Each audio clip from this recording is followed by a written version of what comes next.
Hello दोस्तों, welcome back this platform.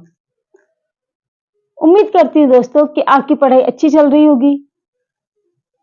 देखिए, हमारे पिछले क्लासेज में हमने संधि के टॉपिक को स्टार्ट किया था और आज हम उसको समाप्ति की ओर लेके चल रहे हैं।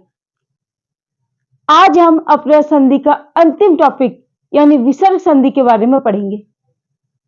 दोस्तों, विसर्ग संधि को समझने के लिए सबसे इंपॉर्टेंट है कि आपको स्वर संधि और व्यंजन संधि की नॉलेज हो। अगर आपने इसको नहीं पढ़ा है तो प्लीज इसे एक बार पढ़ लीजिए, जिससे आपको आसानी से विसर्ग संधि समझ में आ जाएगी। आपका ज्यादा टाइम खराब नहीं करते हुए चलिए आज हम सीधा अपने टॉपिक पर आते हैं। आज हम पढ़ेंगे विसर्ग संधि। कौन सी संधि? विसर्ग। किसे कहते हैं विसर्ग संधि? क्या आप बता सकते हैं विसर्ग संधि किसे कहते हैं? देखिए, विसर्ग के स्थान पर होने वाले कार्य को विसर्ग संधि कहते हैं। विसर्ग के स्थान पर मैं लिख देती हूं यहां पर, विसर्ग के स्थान पर होने वाले कार्य को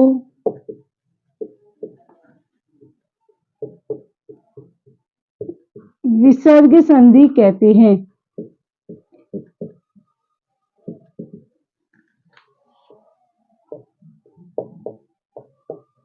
अब विसर्ग के स्थान पर क्या क्या कार्य होते हैं?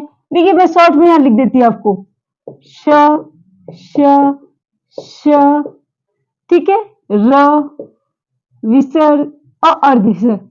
ये जो कार्य है ये विसर्ग के स्थान पर होते हैं। कुछ नियम होते हैं इसके, जिनके माध्यम से कार्य होते हैं। देखिए, विसर्ग संधि में कुछ सूत्र होते हैं, अगर आपने उनको क्लियर कर लिया तो आप आसानी से विसर्ग संधि को समझ सकते हैं। और यही चीजें हैं जो विसर्ग में हमारे काम आती है। जैसे सबसे पहला सूत्र होता है हमारा सस जुसो रू। सस जुसो रू। ये सूत्र क्या कह रहा है कि पद के अंत में, कब? पद के अंत में, पद के अंत में क्या होना चाहिए? से और सुजस, सुजस शब्द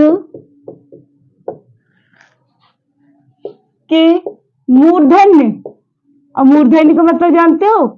मूर्धन्य श, ये वाला श के स्थान पर, के स्थान पर रू आदेश करता है। के स्थान पर क्या आदेश करता है? रू आदेश होता है।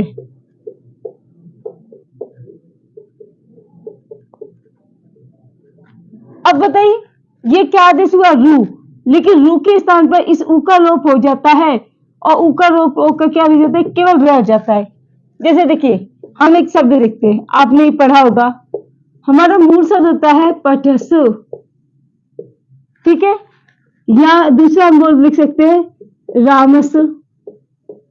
ये मूल शब्द होते हैं। दूसरा हमारा आ जाता है प्रातस, प्रातस।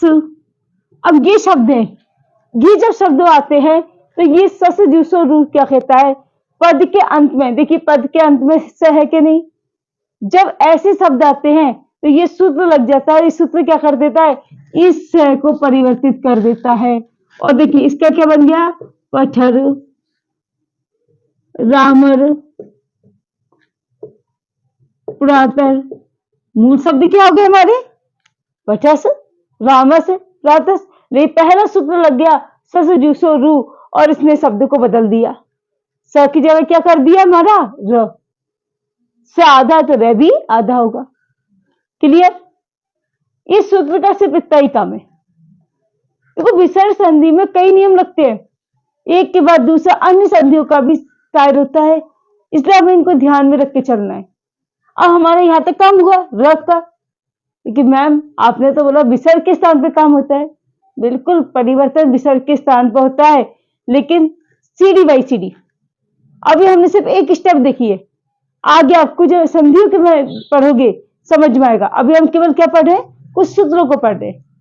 अब देखिए अगला हम सूत्र देखते हैं इसमें, खर वसानयो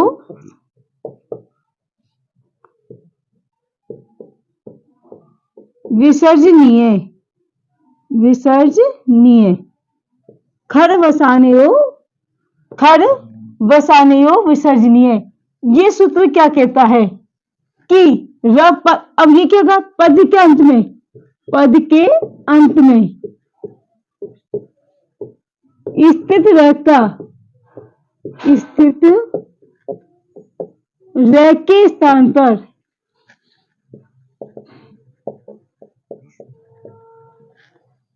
विसर्ग आदेश करता है। क्या करेगा, विसर्ग आदेश होता है, आदेश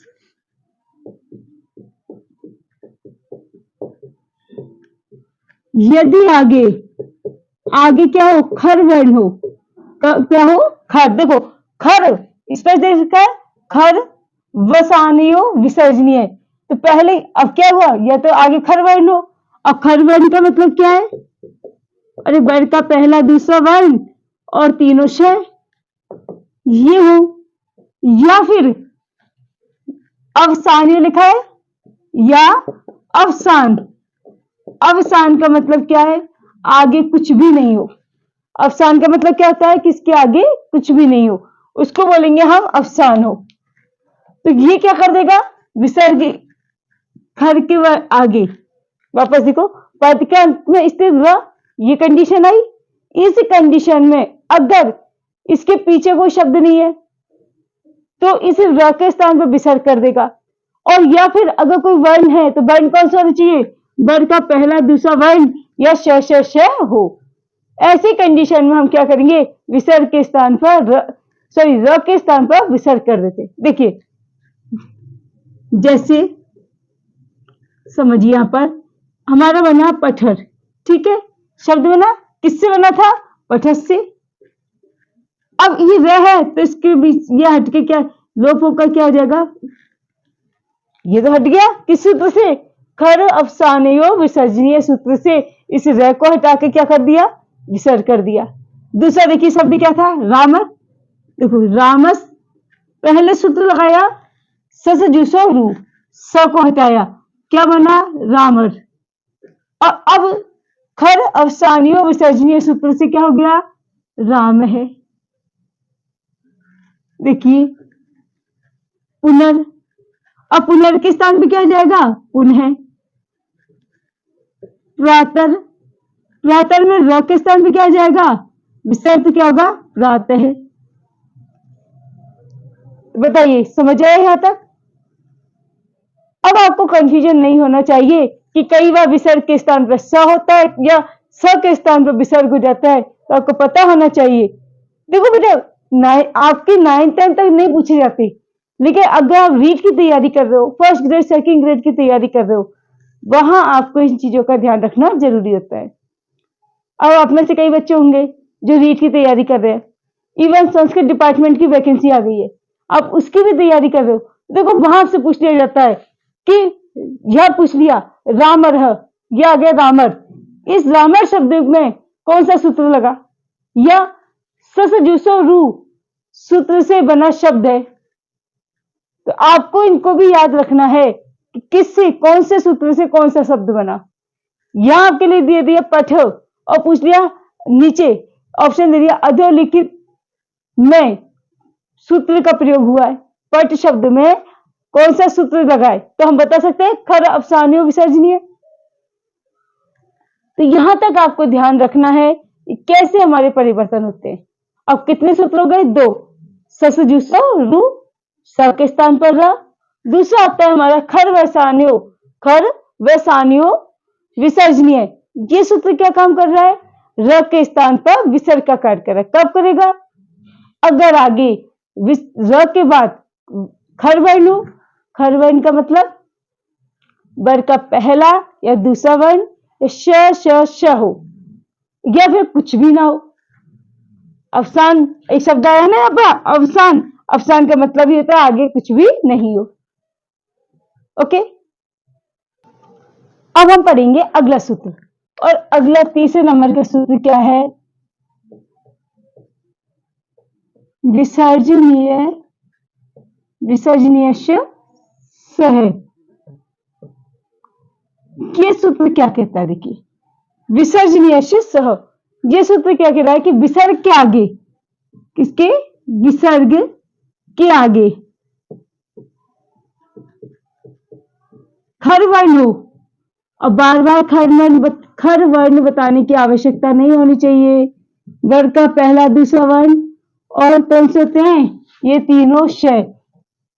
देखिए बेटा, अब ये आपको याद करने ही होंगे कि खर वर्ण क्या होते हैं, ताकि आपको क्लियर रहे। इसमें कहा विसर्जनीय सह, विसर्ग के आगे खर वर्ण, वर्ग का पहला दूसरा वर्ण या श हो, होने पर विसर्ग के स्थान पर, विसर्ग के स्थान पर स हो जाता है।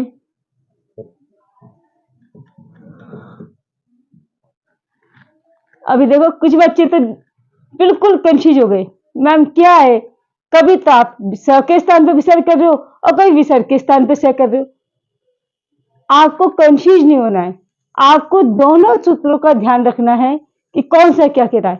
पहला जो सूत्र था हमारा खर अवसानियो विसर्जनीय, वो क्या करता था कि र के स्थान पर, र के स्थान पर विसर्ग किया।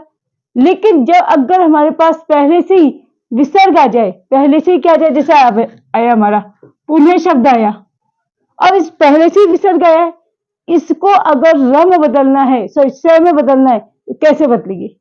उससे समस्या का समाधान किया विसर्जनीय सह इस सूत्र ने, कि अगर विसर्ग के बाद, अब विसर्ग के बाद क्या आ जाए? कोई भी खर वर्ण आ जाए, खर वर्ण वर्ग का पहला दूसरा वर्ण आ जाए, या श आ जाए, तो ये जो विसर्ग है, ये जो विसर्ग है, ये किस में बदल जाएगा? ये इस स में बदल जाएगा। क्लियर? देखो इनके सब सारे एग्जाम्पल अभी आपको आगे संधियों में देखने को मिलेंगे। आप देखना वहां कैसे चेंजेज हो रहे। बस संधि पढ़ने से पहले इनका ध्यान जरूर रखना कि हमने कौन कौन से सूत्र पढ़े। क्लियर? अब अगला देखिए, अब यहां देखिए अगर स हो गया तो आगे क्या ध्यान रखना है? इसमें इष्टतु संधि या इष्टतु संधि, इनका भी कार्य होगा, इनका कार्य भी होगा कि जब यहां स हो जाएगा तो नियम बदल जाएंगे।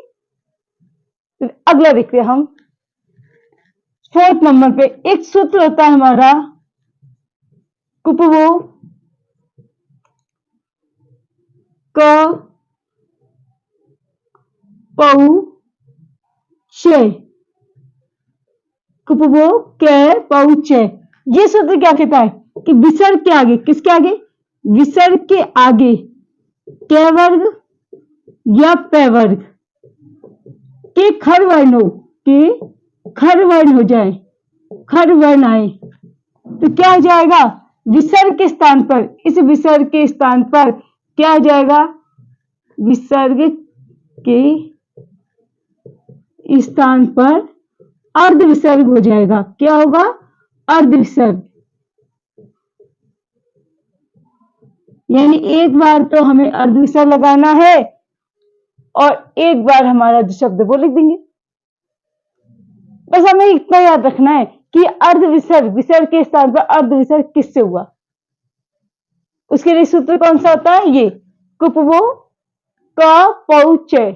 अब ये जो होता है ना, ये अर्ध विसर्ग का ही सिंबल होता है, ये हमको अच्छे से याद रखना है। क्या होता है? कुपवो, अब ये अर्ध विसर्ग क, अर्ध विसर्ग पौ च, ये दोनों क्या कह रहा है? क और प के खर वर्ण होने चाहिए, तभी अर्ध विसर्ग होगा।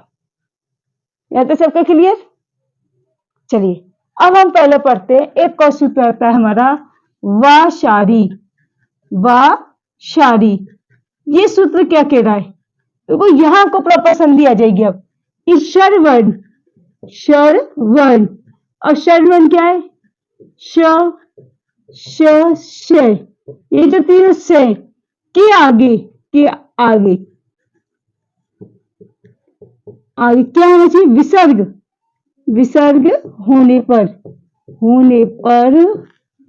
विसर्ग के स्थान पर, विसर्ग के स्थान पर अब क्या हो जाएगा?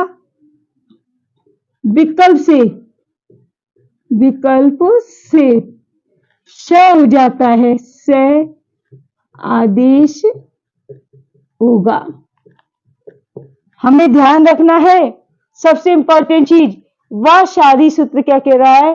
सर्ववर्ण श के आगे कोई विसर्ग आ जाए, और विसर्ग आने पर क्या होगा कि इस विसर्ग के स्थान पर, इस विसर्ग के स्थान पर विकल्प से आदेश हो जाएगा। जैसे देखिए,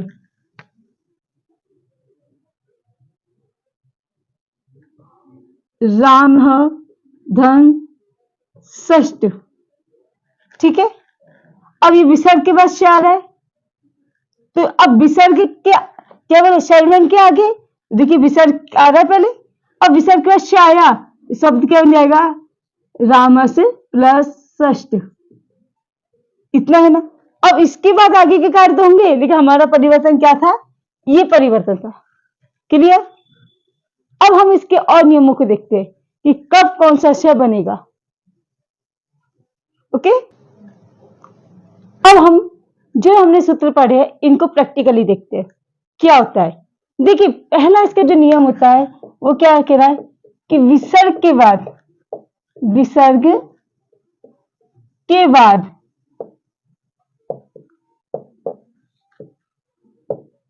क्या आना चाहिए? क ख के होने पर। अब पहला क्या है? जैसे आया आपका मन है धन कार्यम, आपका एक शब्द आ गया मन धन कार्यम। चलिए दूसरा लिख देती हूँ आपको, यश ख्यानम। अब बताइए, मन धन कार्यम विसर्ग के बाद कह, तो इस, अब हमने पहले अभी सूत्र पढ़ा था, एक सूत्र कौन सा पढ़ा था कि कै वर्ग या पै वर्ग का खर वर्ण हो तो क्या होगा? कै के स्थान पर, पै के स्थान से पहले हमारा अर्ध विसर्ग होगा। होगा कि नहीं होगा? अभी पढ़ा था। तो देखिए, अब यहाँ क्या विसर्ग के बाद क्या आया, तो बताइए क्या हो जाएगा? मन। अब क्या है तो यहाँ हो जाएगा, अब देखो, मन विसर्ग की जगह अर्ध विसर्ग, और शब्द बन जाएगा कार्यम। एक काम तो ये होगा, और दूसरा क्या है? दो शब्द बने, मन कार्यम। क्यों? हमारा जो सूत्र था, कौन सा सूत्र? कुपवो अर्धविसर्ग कु पौ चय, उस सूत्र ने क्या किया? विसर्ग के बाद क्या होने पर अर्ध विसर्ग का कार्य किया। इसलिए क्या हुआ? अर्धविसर्ग से एक बार तो शब्द ये बन गया और एक बार हमारा मूल शब्द ये रह गया। देखिए, इसका भी क्या होगा? यश और अर्ध विसर्ग होके ख्यानम। क्लियर? समझ आ रहा है ना आपके? चलिए अब हम दूसरे की बात करते हैं।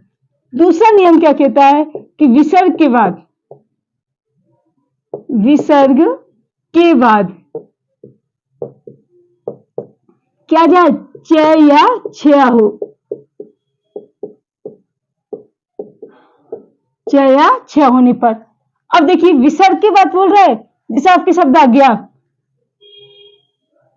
कह धन चित,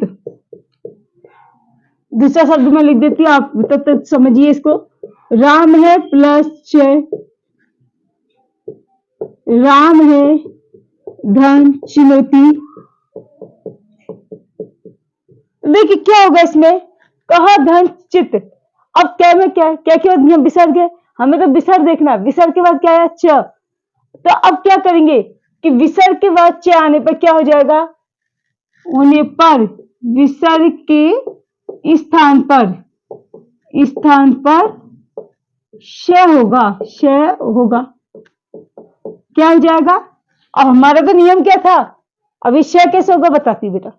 कैसे प्लस चित्त, कहा प्लस चित्त बना, हमने पढ़ा कि व शादी, क्या पढ़ा अभी, एक सूत्र पढ़ा व शादी, ये सूत्र क्या कर रहा है कि विसर्ग के स्थान पर श कर रहा है, ये कर रहा था ना। तो देखिए इस क के बाद च आ रहा है तो हमने क्या बना दिया, क आदर्श विसर्ग का श बना दिया, पीछे बच गया चित्त, शब्द क्या बन गया, कस प्लस चित्त। ये काम तो किया इस बासारी सूत्र ने, क्लियर। अब बासारी सूत्र का काम यह खत्म। अब यहां च आया तो बेटा आपको अगर याद हो तो हमने संधि पढ़ी थी और संधि का नाम था इष्टत्व संधि। कौन सी संधि थी, इष्टत्व संधि। इसने क्या बोला, यदि दंत स के बाद, इस स के बाद च वर्ग आ जाए तो ये श किस श में बदल जाएगा, इस श में। बताइए क्या बन जाएगा, कश प्लस चित्त, बना कि नहीं बना। अब इसको हम जोड़ के लिखेंगे, क्या बन जाएगा, कश चित्त। अब बताइए विसर्ग संधि, हम पढ़ तो विसर्ग संधि रहे थे, मैम ये संधि कहां से आ गई, ये तो व्यंजन संधि है। आपने तो कहा हम कौन सी विसर्ग संधि पढ़ रहे हैं। बेटा ये होता है, जब भी हम कोई संधि पढ़ते हैं तो इसमें जो संधि कार्य प्राप्त होते हैं हमें दूसरी संधियों का प्रयोग भी करना पड़ता है। जिस संधि का नियम जहां लग रहा है हमें उसको भी पढ़ना है। तो यहां देखिए विसर्ग संधि के बाद वासारी संधि से हमने क्या काम किया, वासारी से हमने इस स को बदल दिया। अब ये शब्द बना, यह हमारी इष्टत्व संधि लग गई और शब्द क्या बन गया, कश्चित। चलिए अगले शब्द को आप ही बनाइए, राम धन च लिखा है ना, अब इसको आप बनाइए, जल्दी से बना के बताइए क्या बनेगा। देखिए मैं लिख देती हूं, यहां क्या बना, कश्चित। देखिए यहां था रामस्, धन च बनेगा। अब च है तो क्या हो जाएगा, रामस् च। और आप लोग ने अक्सर पढ़ा है, आता है रामस्य च, मोहनस्य च, समास में पढ़ते हैं च का प्रयोग होता है जहां ये, या फिर हम चैप्टर में ही पढ़ते हैं। ये श और च एक साथ जब आते हैं इसका मतलब वहां कौन सी हमारी संधि होती है, विसर्ग संधि का प्रयोग होता है। आगे देखिए इसका क्या बन जाएगा, रामस धन चिनौती, और क्या बनेगा, रामस चिनौती। बताइए समझ में आया या नहीं आया। चलो एक सिंपल सा शब्द आपको और देती हूं, आप खुद बना के बताइए, तपस प्लस चर्या। अब इसका क्या बनेगा ये आप मुझे कमेंट बॉक्स में कमेंट करके बताइए, नोट कीजिए जल्दी से, तपह धन चर्या। तब तक हम और एग्जाम्पल पढ़ते हैं या और नियमों को पढ़ते हैं, आप इसका सोचिए क्या बनेगा।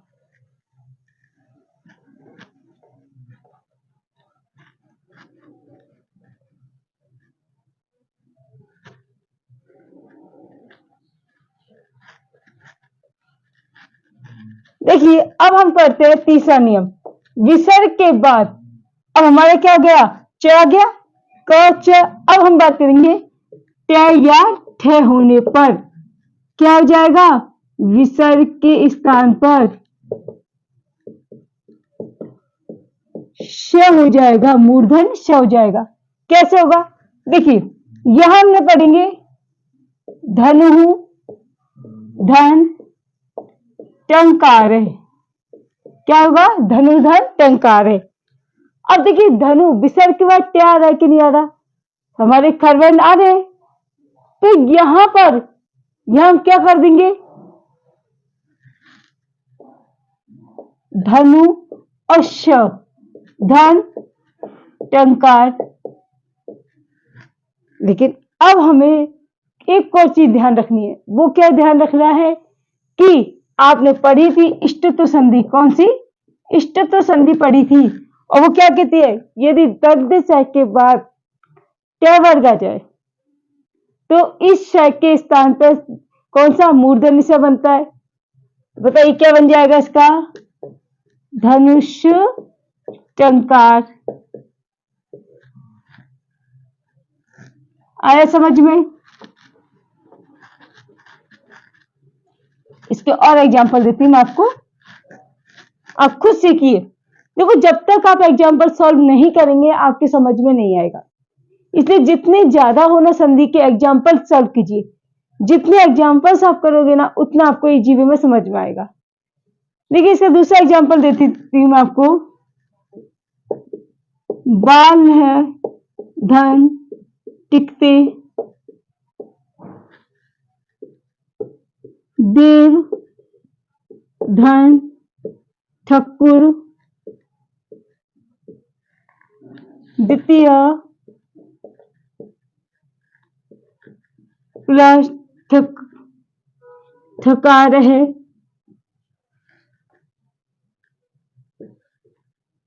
मन है धन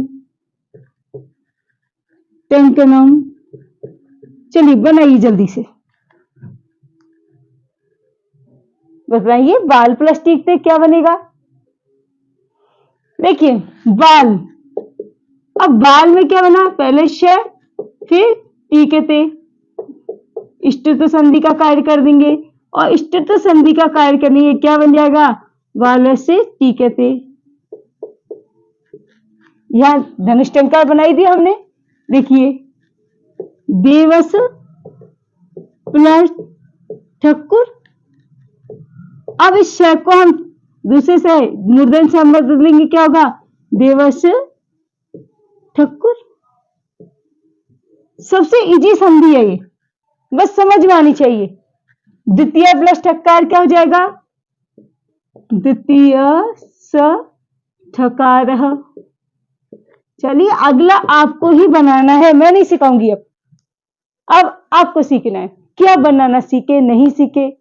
और देखो अगर आपको ये समझ में आ रहा है ना तो आप मुझे बताइए, कमेंट करके बताइए, जिससे मुझे मोटिवेशन भी मिले और मैं आपको और अच्छा कुछ करने की सोचूं। मेरे लिए स्टार्टिंग है, लेकिन बिना आपके सपोर्ट के मैं इसको आगे नहीं बढ़ा सकती। तो प्लीज जितना हो आप मुझे कमेंट करके बताया कीजिए कि आपको समझ आया या नहीं आया। चलिए आप इसको बनाइए, तब तक हम दूसरा नियम देख लेते हैं। अब अगले नियम की बारी है।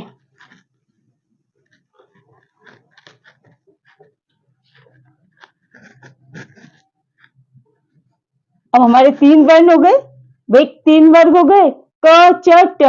अब कौन सा आएगा, त वर्ग। तो हम यहां लिखते हैं अगला नियम कि विसर्ग के बाद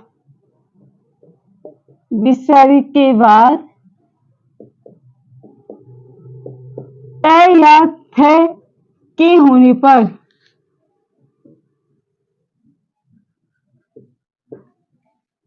विसर्ग के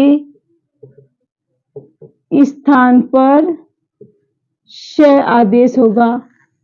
कौन सा होगा, दंत से आदेश हो जाएगा। जैसे देखिए इसके हम उदाहरण लेते हैं, बाल है धन तरती। बनाइए, आपको आता है, ऐसा कुछ नहीं है जो आपको नहीं आता। नम है प्लस तस्मई,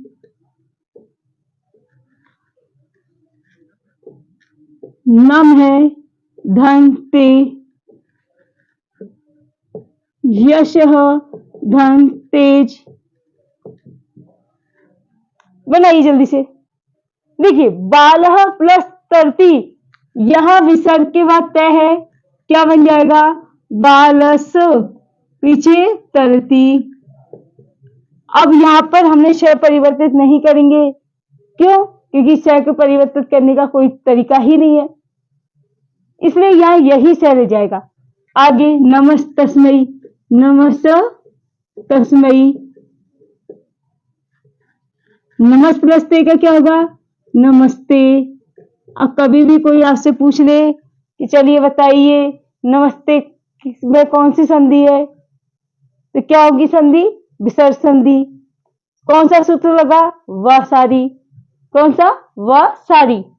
अब नमस्ते शब्द इसी में बन गया। कई बच्चे इसको क्या बोलते हैं कि इसमें तो व्यंजन संधि है, लेकिन आपको हमेशा ध्यान रखना इसमें व्यंजन नहीं विसर्ग संधि है। अब देखिए यश प्लस तेज, यशस तेज। क्लियर। अब आपके समझ में आया या नहीं आया ये आप ही जानते हो। अगला हम नियम पढ़ेंगे बहुसारी का लास्ट नियम। अब बासारी का काम हो गया। अब आप बताना इस नियम में जो अगला नियम लिख रही हूं उसमें कौन सा सूत्र लग रहा है ये आप बताइए। ये कह रहा है कि विसर्ग के स्थान के बाद, विसर्ग के बाद प या फ के होने पर विसर्ग के स्थान पर अर्ध विसर्ग क्या होगा? अर्ध विसर्ग होगा। अर्ध विसर्ग। अब ये अर्ध विसर्ग कैसे होगा वो आप बताओगे। कौन सा नियम लगा वो नियम आप देखोगे, मैं तो बस आपको एग्जाम्पल कराऊंगी। देखिए सबसे पहले हम एग्जाम्पल लिखते थे इसका, नृप है धन पाती। दूसरा वृक्ष धन फलती। तप है धन फलम। मन धन पापम। बताइए क्या बनेगा और कौन सा सूत्र लगेगा? देखिए बेटा, ये नप विसर्ग के बाद क्या आ रहा है और हमारा एक सूत्र अभी हमने जो पढ़ा था कुपवो, कुपवो कु तौ च अर्ध विसर्ग का काम करता है। क्या हो जाएगा? पहली बार नप अर्ध विसर्ग पाती, एक बार तो ये बनेगा और एक बार ऐसा कैसे बन जाएगा? जैसे देखो वृक्ष अर्ध विसर्ग फलती। दूसरी बार अगर कोई कहे तो एक और क्या हो जाता है इसका? वृक्ष फलती। यहाँ तप अर्ध विसर्ग फलम और दूसरा शब्द क्या बन जाएगा? तप है फलम। मन अर्ध विसर्ग पापम और यहां हो जाएगा मन पापम। अब ये कंपटीशन में अक्सर ये पूछ लिया जाता है, आपके लिए दे दिया वृक्ष फलती शब्द में कौन सा नियम लगाए या कौन सा सूत्र लगाए, या फिर आपसे पूछ लिया जाता है सूत्र का नाम दे दिया और उससे कौन सा शब्द बनाए। तो आपको ये विशेष ध्यान रखना है, कंपटीशन की तैयारी करने वाले हर बच्चे को इस सूत्रों के बारे में नॉलेज होना कंपलसरी है। ठीक है, अब हम देखते हैं अपने अगले नियम को। और अगला नियम क्या कह रहा है? देखिए 6 नंबर का नियम कह रहा है कि विसर्ग के आगे, विसर्ग के आगे यदि तालव्य से आ जाए, तालव्य, अब कौन सा से आना चाहिए हमारा? तालव्य। तालव्य श होने पर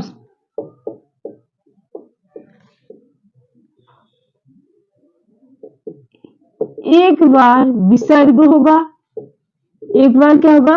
विसर्ग होगा और एक बार श रहेगा। अब देखिए जो भी नियम आएंगे ना दो दो कार्य होंगे, एक बार परिवर्तन होगा एक बार नहीं होगा।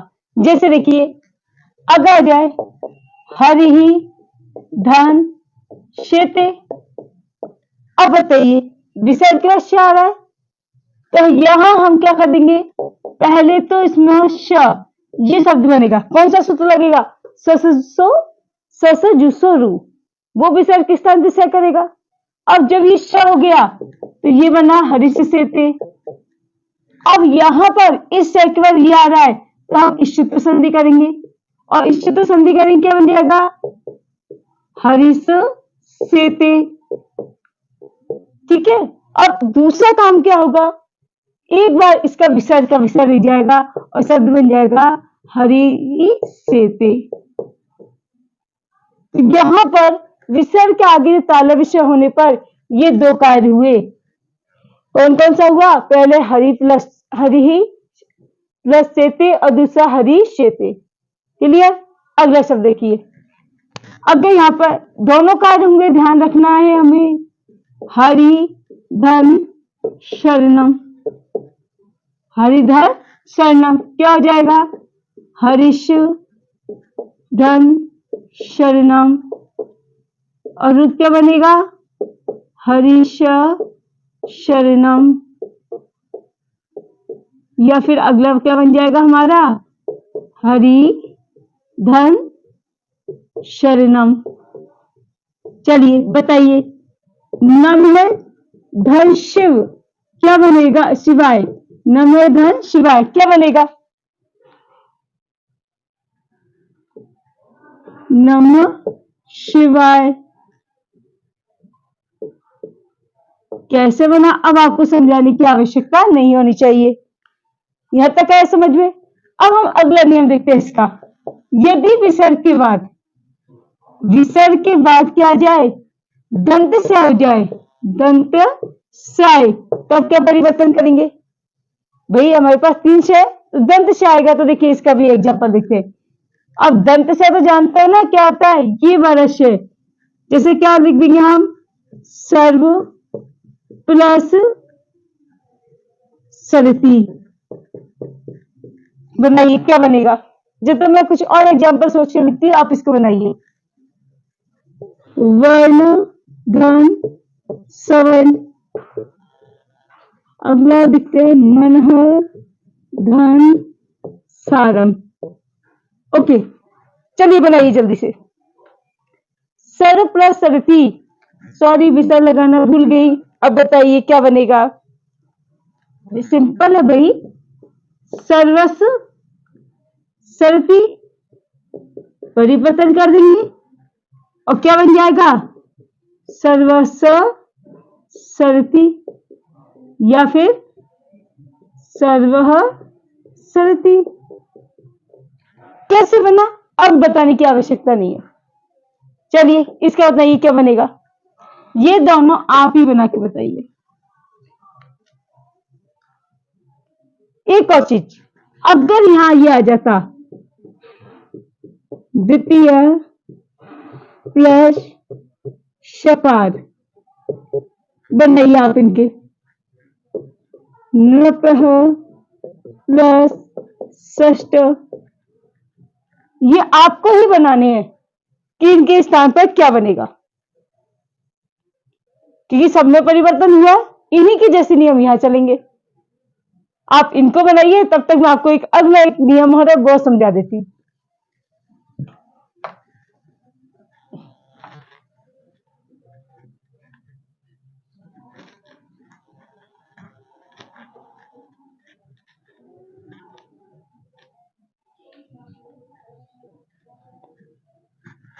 और अगला नियम हमारा है 1 नंबर का। ये क्या कहता है कि विसर्ग के बाद यदि 3, 4, 5 वर्ण आ जाए या ह, य, व, र, ल हो, क्या क्या आ जाए?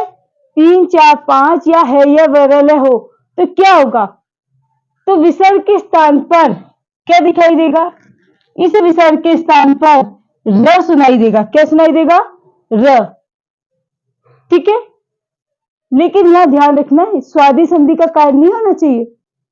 और स्वादी संधि क्या है, जो अभी आगे हम पढ़ेंगे। तो देखिए इसका एक एग्जांपल देती हूँ आपको। वायु धन वाती। अब यह देखो क्या है? वायु। अब वायु में विसर्ग क्या आ गया? बताइए नियम से आ रहा है कि नहीं आ रहा? क्या हो जाएगा इसका? वायु वाती। रव किस, क्योंकि विसर्ग के स्थान पे क्या हो जाएगा? र, और र आधा है तो पीछे वाले के शब्द सिर पर जाएगा। अगला शब्द देखिए, कवि धन अवदत, क्या बन जाएगा? कबीर। अब ये तो नहीं होगा, क्यों? क्योंकि विसर्ग के स्थान पर हमने र आधा किया, पीछे तो है, तो क्या होगा? कबीर वदत। र क्या हो जाएगा? पूरा। और रे पूरा क्यों हुआ, ये तो आपके समझ में आ गया कि पीछे क्या है, अ है, स्वर है। चलो एक और देती हूँ, हरि धन एति, क्या होगा, हरी रेती। क्लियर। अब हम बात करते हैं स्वादि संधि की, यानी विसर्ग संधि में कौन सी संधि आ जाएगी, स्वादि संधि। अब ये स्वादि संधि क्या है, सबसे पहले हम इसी को समझते हैं कि स्वादि संधि किसे कहते हैं। तो देखिए स्वादि संधि से तात्पर्य क्या होगा हमारा, सु आदि विभक्ति कार्यों के आधार पर होने वाली संधि। सु आदि विभक्ति कार्य के आधार पर होने वाली संधि को क्या बोलते हैं, स्वादि संधि। अब इसमें कौन कौन सी संधि होती है, यानी कौन कौन से परिवर्तन होते हैं उसके बारे में बात करते हैं। तो सबसे पहले हम इसमें पढ़ेंगे उत्व संधि। कौन सी, उत्व संधि। वो नाम से ही सिंपल है, नाम ही बता रहा है क्या होता है उत्व संधि। सिंपल सा देखो, ढाई सूत्र होता है, अतो रोर प्लुताद प्लुते। कई बच्चे तो सूत्र देख के ही डर गए होंगे कि ये मैम क्या पढ़ाती है, जब देखो जब अजीबोगरीब सूत्र लिख के दे देती है। भाई ये संस्कृत है और संस्कृत सूत्रों पर आधारित है, अब इसमें तो मैं भी क्या करूं, लेकिन इजी से इजी तरीके से इसको मैं पढ़ाती हूँ आपको। ये सूत्र क्या कहता है, अतो रोर प्लुताद प्लुते। ये इसका हमें सिर्फ याद रखना है कि अतो रोर प्लुताद प्लुते सूत्र से कौन सा कार्य हुआ है, और ये काम आएगा सिर्फ कंपटीशन एग्जाम की तैयारी करने वाले विद्यार्थियों के लिए। हमारे स्कूल लाइफ में कोई काम का नहीं है, हमें सिर्फ यहाँ नियम समझ में आना चाहिए। मैं सूत्र नहीं पूछता, लेकिन कंपटीशन क्लासेज में हमसे सूत्र के माध्यम से ही कार्य करवाएगा, तो आपको ध्यान रखना है। अब ये क्या कह रहा है, तो सिंपल भाषा में बताती हूँ कि ह्रीश्व ए के बाद विसर्ग हो, ह्रीश्व ए के बाद विसर्ग हो और पीछे भी ए आ जाए, तब इस विसर्ग के स्थान पर ऊ कार्य हो जाएगा। विसर्ग के स्थान पे क्या हो जाएगा, ऊ बन जाएगा। सिंपल से ध्यान रखना है, ह्रीश्व ए के बाद विसर्ग हो और विसर्ग के बाद ए आ जाए, तो इस विसर्ग के स्थान पे क्या आदेश हो जाएगा, ऊ। देखिए कैसे, जैसे हमने अक्सर पढ़ा है, कह धन अपी, सबको पता है। अब यहां ये काम हुआ, कह धन अपी। पहले आपको पूरे नियम से समझाती हूँ, फिर आप शॉर्ट में समझ लेना। अब जब आया कै धन अपी, तो यहां पर क्या होगा, विसर्ग। अब इस विसर्ग के स्थान पर सबसे पहले हम क्या करेंगे, ऋतु कार्य कर देंगे। ऋतु कार्य करने पर सस्सु रु सूत्र था, स के स्थान पर क्या करता है, रु। तो देखिए कहा कि र धन अपी, ये कौन सा कार्य किया हमने, ऋतु कार्य किया। अब हम क्या करेंगे, र आ गया, अब र के स्थान पर उत्तर का कार्य करेंगे। उत्तर कार्य करेंगे र के, क्यों, क्योंकि ये सूत्र बोलता है। ये सूत्र क्या कह रहा है, अतो रोर प्लुताद प्लुते, कि विश्व ए के बाद स्थित ऋतु के र के स्थान पर ऊ होगा, ऋतु के र के स्थान पर ऊ होगा। तो देखिए अब र था, इसका ऊ कर दिया और हमने लिख दिया यहाँ पर अपी। कौन सा कार्य किया, उत्तु कार्य। अब उत्तु कार्य किया तो बताइए यहाँ क्या हुआ, ए के बाद ऊ आ रहा है, क्या बन जाएगा, को धन अपी। कौन सी संधि लगी, गुण संधि। अब गुण लग गई, देखिए यहाँ ओ के बाद ए आ रहा है और शब्द क्या हुआ, को अपी। यहाँ कौन सी संधि का नियम लग गया, पूर्व रूप। देखिए एक ही शब्द में कह धन अपी को बनाने में इसका जो आंसर होगा वो होगा कोपी, और इतने के लिए हमें कितना कुछ करना पड़ा, ऋतु उत गुण पूर्व, इतनी संधियों का प्रयोग करना पड़ा। सब सर के ऊपर से जा रहा है, मैम ऐसे कैसे पढ़ेंगे, बेटा ठीक है। अब आप इसको सिंपल भाषा में समझिए, ये तो जो प्रैक्टिकली जो होता है एक एक नियम को समझाया मैंने। अब आपको क्या याद रखना है वो देखिए, जैसे आपको एक सिंपल शब्द आ गया, शांत धन अनल, शांत धन अनल। बताइए तम ए है कि नहीं, पीछे विसर्ग है और ए आ गया, हमारे नियम आया कि नहीं आया? अब ये नियम आ गया तो हमें क्या कर देना है, सिर्फ यहाँ परिवर्तन करना है और इसकी जगह ऊ हो जाएगा। क्या बना? शांतो। अब ऊ था तो ऊ प्लस ए बराबर क्या, ए प्लस ऊ ओ बना शांतो अनल। सिंपल सा तरीका याद रख लो, विसर्ग के स्थान पे ऊ होगा और ए को अवग्रह चिन्ह बना देंगे। ठीक है, उत्तर संधि इसी को बोलेंगे। चलिए और सिंपल आप देखिए, कर्ष धन अपी। अब आप बोलो मैम ये तो श आ गया। अरे भाई ये लो हटा दिया श को, विसर्ग कर दिया हमने, कह धन अपी। अब तो बना लोगे, कैसे बनेगा ये ना, पहले सबसे पहला एग्जाम्पल ही दिया था को अपी। चलो दूसरा देती हूँ, क्या दू, बाल धन असी। बनाइए क्या बनेगा इसका, जल्दी से बनाइए जब तक मैं और कुछ और सिंपल सा देखती हूँ आपको। अतः धन अहम। बनाइए जल्दी से, क्या बनेंगे देखिए क्या बन जाएगा, अतो अहम बालक धन अयम। बनाते जाइए, आप चाहो जितने एग्जाम्पल दे सकते हैं, इसके बहुत एग्जाम्पल है पर आपको समझ में आना चाहिए। सिंपल सा फंडा याद कीजिए, कोई सिरदर्दी नहीं पालनी है, एक सिंपल तरीके से याद करना सीखो। हमें नियम निकाल लेना है। अरे यहाँ ए है, पीछे विसर्ग है, यहाँ ए आया है, सीधा क्या बन जाएगा, बालक को अयम। आया समझ में? चलिए अब हम इसका एक और दूसरा नियम है वो पढ़ेंगे। अब इसका दूसरा नियम देखते हैं। देखिए ये पहला हुआ, इसी का हम दूसरा नियम देखेंगे, वो है हसी चे। ये क्या कहता है कि ह्रस्व एक के बाद हर्षवर्ण हो, हर्षवर्ण। अब हर्षवर्ण का मतलब क्या है, तीसरा चौथा पांचवा वर्ण और ये वरल, इनमें से कुछ आ जाए तब क्या होगा, इसके स्थान पर भी क्या हो जाएगा, हमारा सिंपल सा ऊ होगा। नियम वही है, बस क्या सूत्र बदला, हसीचे, कुछ शब्द और बढ़ गए। पहले क्या थे, ह्रस्व ए के बाद विसर्ग और ए हो, लेकिन यहां इसने बदल दिए कि हर्ष वर्ण आ गए, तीसरा चौथा पांचवा वर्ण और है ये वेरल। तो अब भी क्या परिवर्तन होगा, विसर्ग के स्थान पर ऊ होगा। जैसे देखिए शिव प्लस वंदे। अब देखो कार्य तो इसमें भी वो सारे हो सकते हैं जो हमने पहले किए, ऋतु कार्य भी हो जाएगा, हमारा गुण भी होगा, पूर्ण रूप भी हो जाएगा, लेकिन हमको इसे सिंपल शब्दों में समझना है। अब देखिए यहाँ क्या है, ह्रस्व ए, पीछे विसर्ग और व, क्या बन जाएगा, शिवो। अब देखिए वंदे, क्या होगा, शिवो वंदे। चलिए अगला देखिए, पर्वतः धन धौतः। अब बनाइए तब तक मैं लिखती जाती हूँ, बालस धन यति, नहीं याति।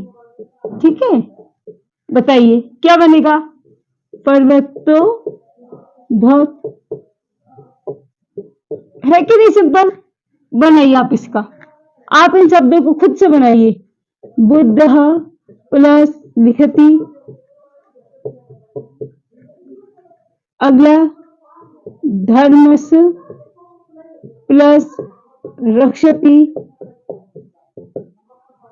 इनका आप बनाइए और देखिए कितना सिंपल है। दूसरा आपके लिए सूर्य धन भांति। आप बनाइए और मुझे भी बताइए क्या बनता है। अब हम पढ़ते हैं अगली सुलोप संधि। सुलोप संधि, देखिए ये संधि क्या कह रही है, सिंपल सी संधि है। ये संधि क्या कह रही है, व्यंजन वर्ण के आगे, किस वर्ण के आगे? व्यंजन वर्ण के आगे एक शब्द ये आते हैं हमारे एतद और तद्रूप, इनके होने पर क्या हो जाएगा? व्यंजन वर्ण के आगे एतद या तद शब्द रूप आ जाए तो इनका जो प्रथमा विभक्ति एक वचन होता है ना, प्रथमा विभक्ति एक वचन, एक वचन। अब मैं जो सुप्रत्यय लगता है, मैं सुप्रत्यय जो लगता है ना, इसका लोप हो जाता है, सुप्रत्यय का लोप हो जाता है। पर इसकी भी एक कंडीशन है, इसलिए कंडीशन क्या लगाइए कि इन दोनों शब्दों के बाद, इन दोनों शब्दों के बाद न्यवर्ण या फिर क्या कौन सा? केवर्ण, केवर्ण या फिर न तत्समास नहीं हो, न तत्पुरुष समास का कोई शब्द नहीं होना चाहिए। परिवर्तन कब होगा? व्यंजन के बाद एतद या तद शब्द जो है, इसका प्रथमा विभक्ति एक वचन शब्द में जो सुप्रत्यय लगता है उसका लोप होगा। कैसे होगा? एग्जाम्पल से देखो। आगे हमारा शब्द एषः धन विष्णु। अब देखिए यहां पर विसर्ग के बाद व्यंजन है तो यहां पर शब्द में क्या बनता? इस विसर्ग का भी लोप हो गया। क्या हो गया? एष विष्णु। अब ये विसर्ग का लोप क्यों हुआ? क्योंकि विसर्ग में हमने क्या लगाया था? सुप्रत्यय लगा था। यहाँ पर सुप्रत्यय, इसका लोप किसने कर दिया? इस सुलोप संधि ने। तो शब्द क्या बन गया? एष विष्णु। दूसरा देखिए एष है भगवान, एष रुद्र। अगला देखिए सह राजा, क्या हो जाएगा? सह राजा। देखिए क्या हो जाएगा? एष भगवान, एष भगवान। यह हो गया एष रुद्र। किसका लोप हो रहा है यहाँ पर? विसर्ग का। तो हमें ध्यान यही रखना है, स राजा। और कई जगह हम लोग पढ़ते हैं ना जहां विसर्ग नहीं लगाता है, वैसे उस समय विसर्ग होता है, लेकिन कई जगह विसर्ग का लोप हो जाता है, वो इसी संधि के कारण होता है। अब देखिए एक और शब्द देती हूं मैं आपको, आप बताइए क्या होगा इसका? ईशक धन रुद्र। क्या इसमें ये नियम लगेगा? सोचिए। चलो एक और शब्द देख देती हूं मैं तब तक। शक विष्णु। बताइए क्या इन दोनों में ये नियम लगेगा? देखिए कंपटीशन वालों को ये बात जाननी बहुत जरूरी है। अगर आप किसी कंपटीशन के एग्जाम की तैयारी कर रहे हैं तो आपको पता होना चाहिए कि ये जो शब्द है ना, ये नन तत्पुरुष समास के हैं। कौन से है? न तत्पुरुष समास।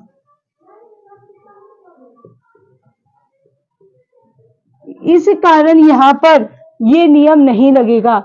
और ये नहीं लग के क्या हो जाएगा? देखिए क्या बना? ईशक को रुद्र। क्यों बना ये आप देखिए। अरे सिंपल सा है भाई, क के बाद विसर्ग है और यह र आ रहा है, यह हयर है, ह ये वो र है, नियम लगा हंसी चे, तो यहाँ पर कौन सा हो गया? हंसी चे सूत्र से उत्तर संधि हुई कि नहीं हुई?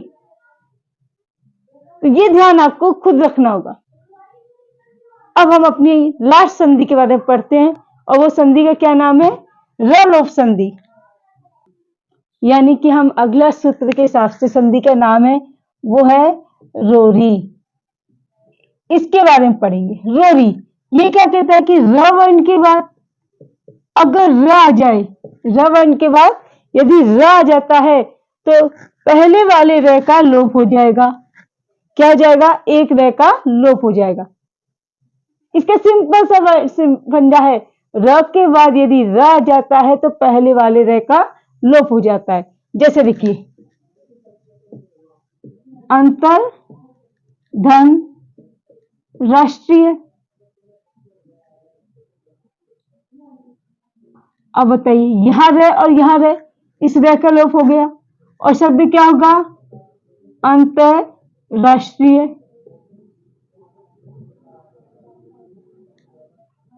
देखिए भाई इतना भी आसान नहीं होता, कुछ तो लॉजिक ये भी लेके आया होगा। तो देखिए इसने एक लॉजिक लगाया और इसमें क्या एक सूत्र आ गया हमारा, ड्रे लोपे पूर्वस्य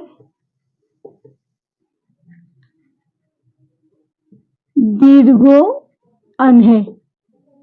ये सूत्र क्या कहता है, ये कहता है कि यदि इस ढ और रे, ढ या रे का लोप होने पर इससे पहले इनका लोप कर देना, जैसे यहां रे का लोप किया, अगर इससे पहले ह्रस्व अ है, क्या है हमारा ह्रस्व अ है, तो वह दीर्घ हो जाएगा, वह क्या हो जाएगा, दीर्घ हो जाएगा। बताइए क्या बनेगा शब्द, अंतरराष्ट्रीय।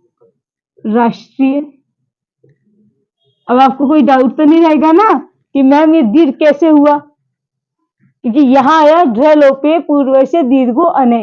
इस सूत्र ने क्या किया कि जो रे से पहले वाले ह्रस्व वर्ण को दीर्घ कर दिया। चलिए आगे और एग्जांपल देखिए इसके, निर प्लस प्लस रस है, बनाइए आप लोग, निर्धन रव है, प्रातर प्लस राजते। सिंपल सी संधि है, अब आपको कितनी सिंपल लगती है वो आप बताइए। सवितुर प्लस रश्मि, देखिए, अरे भाई इस रे का लोप हुआ, नी छोटी है, क्या हो जाएगी बड़ी, निरसह। चलिए आप बताइए, निर्धन रोगी पढ़ते हो, क्या बनेगा, देखिए अब निरोगी में क्या होगी, बड़ी हो जाएगी निरोगी, निर प्लस रवय नीरवय है, क्या हो जाएगा, प्रात प्लस राजते। बताइए क्या बनेगा, सबसे, अब आप खुद बनाइए, यहाँ क्या है, प्रातर राजते, रे का लोप करेंगे क्या होगा, प्राता राजते।